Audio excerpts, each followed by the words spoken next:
Magandang umaga, ngayon po ay araw ng Miyerkules, June 11, 2025. Update ulit tayo sa lagay ng panahon. Patuloy na kumikilos papalayo ng bansa ang sentro ng isang nabuong bagyo sa bahagi ng West Philippine Sea. Ngunit patuloy pa rin itong papalakasin ang habagat. Southwest monsoon nakakaapekto ngayon sa Central at Southern Luzon, Visayas at Mindanao. Kaya asahan po ang maulap na kalangitan. Kaya asahan ngayon ang occasional rain sa Cavite, Batangas, Zambales, Bataan, Occidental Mindoro at Palawan na dulot po ng nasabing habagat.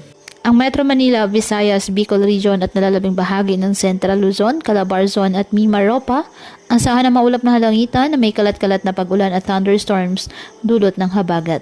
Asahan naman ang bahagyang maulap hanggang sa maulap na kalangitan with isolated rain showers or thunderstorms sa Mindanao.